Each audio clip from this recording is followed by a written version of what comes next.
This is a story that I've hesitated for a while to tell anyone. In fact, it's been a long while. I haven't been ready to tell anyone, because it doesn't really show me in the most positive light. But enough time has passed, and I guess it really can't do any harm to tell this story now. I grew up in a place called Greasy Ridge, and yeah, it was definitely a ridge. Really had no idea why it was called Greasy, though. I never cared to ask, and really hadn't even thought much about it until I began writing this story down. Growing up, I wasn't a lot like the other kids. I didn't really like going out and exploring the hills ever, but when I got into my mid-teens, that changed.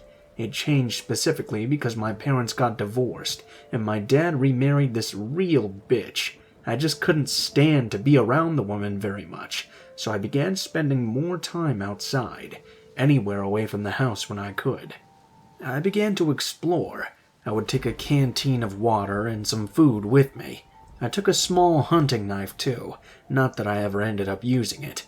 It was one of those knives that had a compass on the end of its handle, so although I had never read a compass in my life, and I never used a hunting knife in my life either, I somehow felt it would be a good idea to bring this knife along with me. The things that I liked most of all was coming across old and abandoned buildings out there in the woods. A lot of them were actually really small. They looked like little tool sheds or something. The first time I saw one, I thought it was an outhouse actually.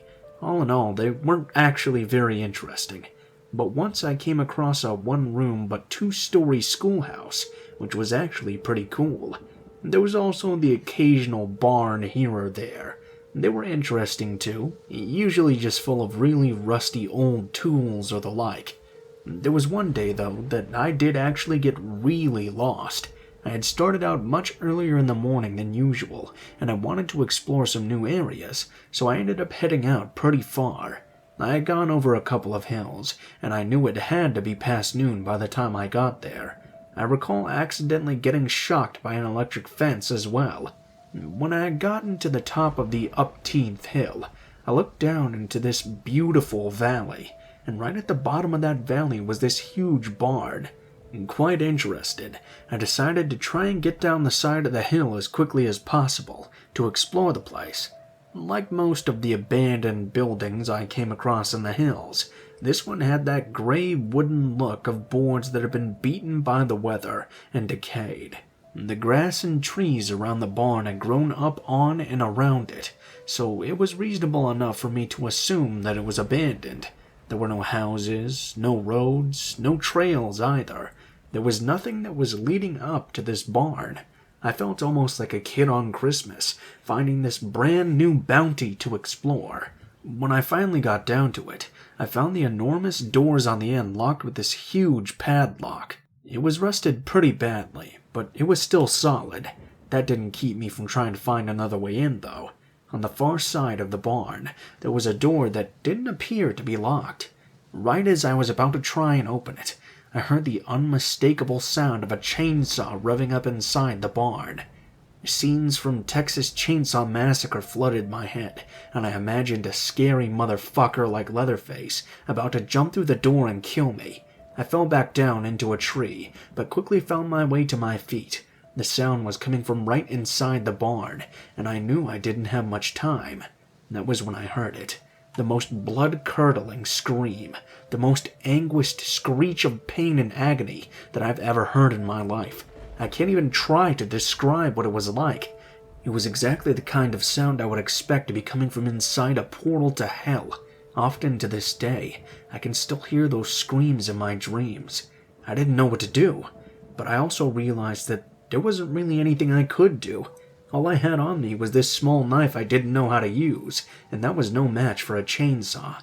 Not only that, but whoever was on the receiving end of a chainsaw was probably already beyond helping.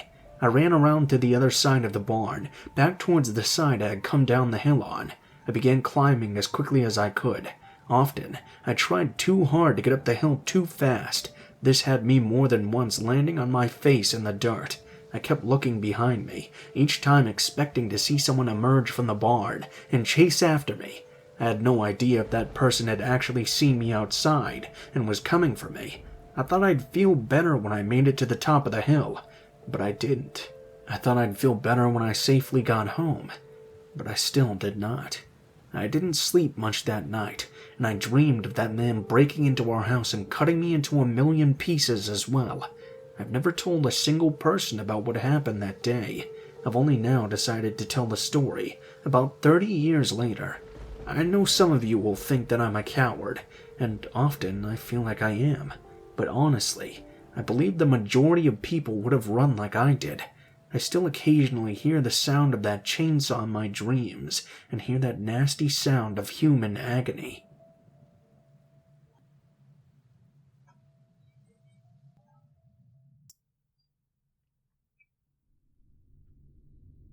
About 10 years ago, I rented a cabin out in the woods in order to get some much-needed relaxation. I hadn't had a vacation since I got out of college, and the work began to take quite a toll on me. So I rented a nice cabin in the mountains for 2 weeks to attempt to wind down. There were some other cabins in the area, and there were some residences too, but they were all a little distant from each other. It really wasn't far from civilization or anything. Just a hop, skip, and a jump from a small town in the mountains, really. But it was nice. And I had a few really good days of relaxation and rest. On the third night, I was sitting in a comfy chair reading a book, and I had the TV on in the background. It was then that I heard a frantic knocking at the door. Confused because no one knew I was here, I got up and went and checked the door. I was shocked to see a woman standing there. She was bleeding and a bit bruised.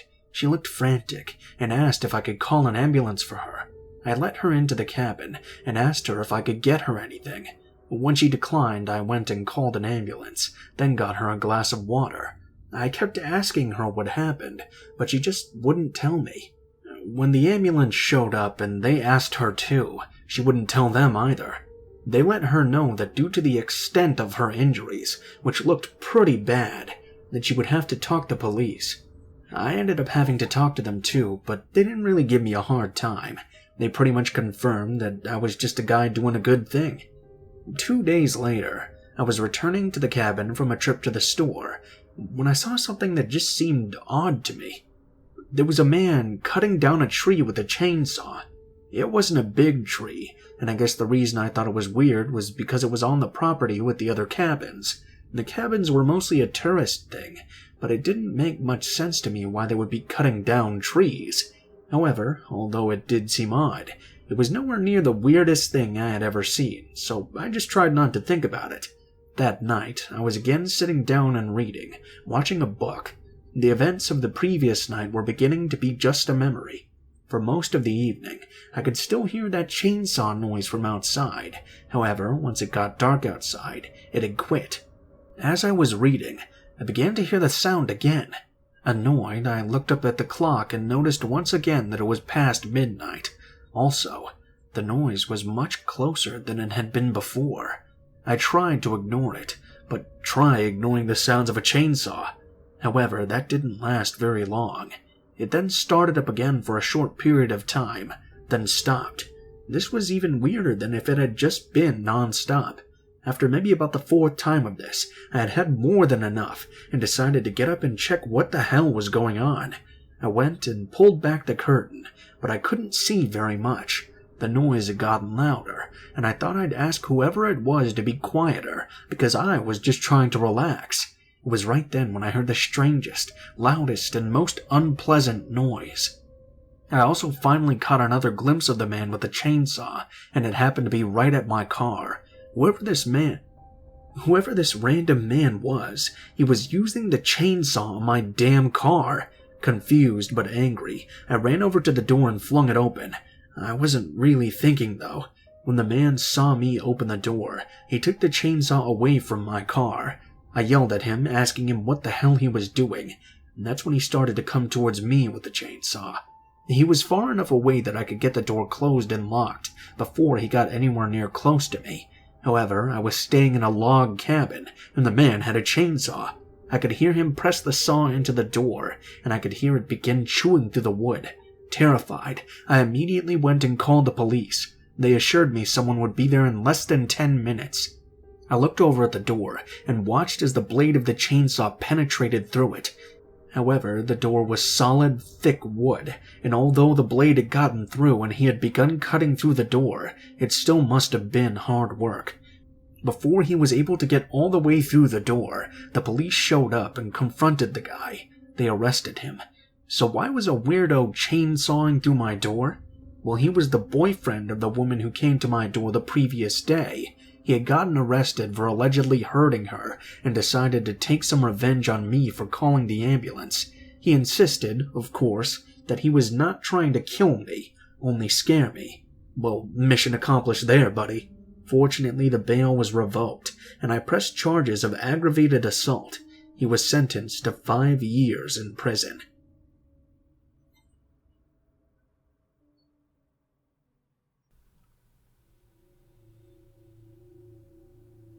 This happened when I was a teenager.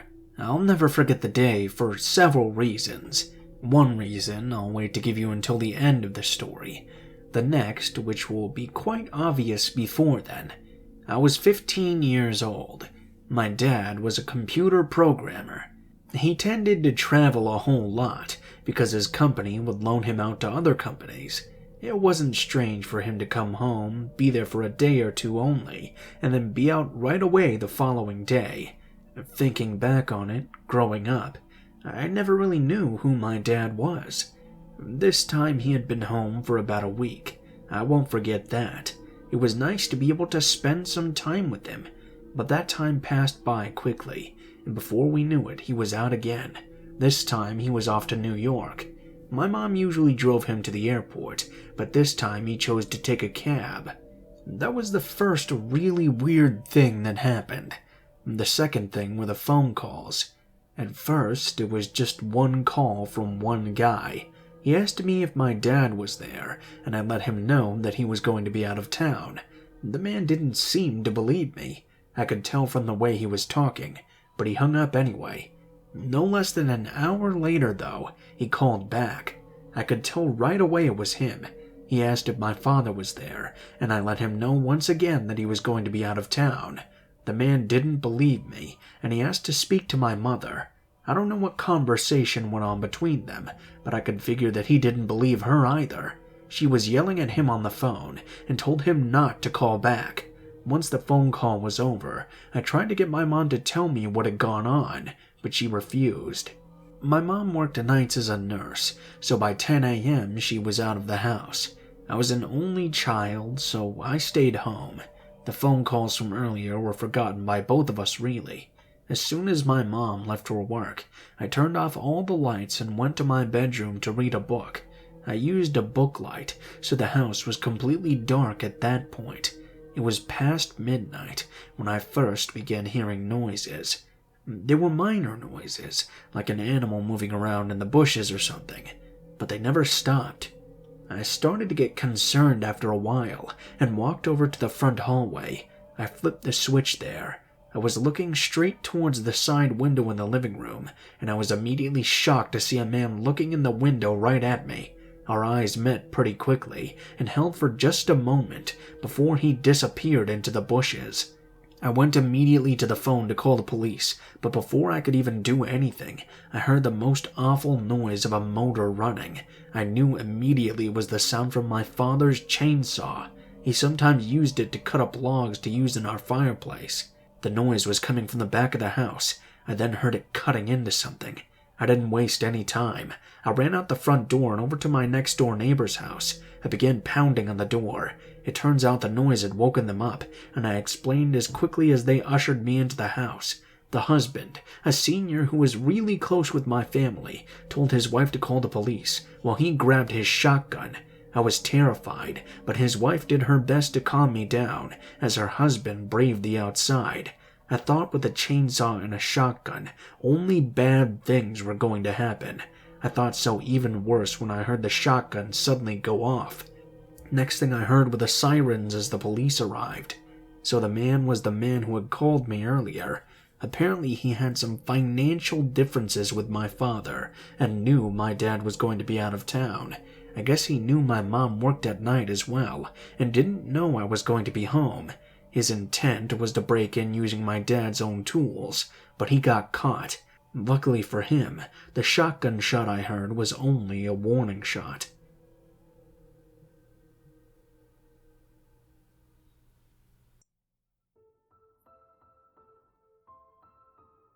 What is up, guys? Blue Spooky here as always. Thank you guys so much for watching, especially if you made it this far to the end of the video. All the copyright strikes are removed now, so we can get back to business as usual. I'm sorry I haven't been posting as much lately. I've just been really distracted with Monster Hunter Rise, I'll say. But I will get back to posting normally as soon as possible. Thanks to my friend KillerOrangeCat for letting me use the stories from his subreddit in this video. He's been helping me a lot by letting me use some of his stories lately, so be sure to check him out. I'll leave a link to his stuff in the description, and he does really good scary stories as well. They're all really unique, and most of them are original because he gets them himself personally through doing interviews and stuff, so if you guys would like to send in a story or you have a story you'd like me to read, links to all of my social media will be in the description below, including links to my Gmail, Facebook, and Twitter accounts. If you do decide to send in a story, please be sure to include in the tagline what the name of the story is, the type of story it is, if it has one, and how you would like to be credited in the description of the video the story appears in. If you're curious about the art used in this video, I have links to my artist friend in the description below. He makes really good stuff and he does commissions, so be sure to check him out if you like his stuff. And as always, links to the music used in the video will also be in the description in the order which it appears in. Thank you guys so much for watching, not too many updates this time, and I hope you guys have a great day.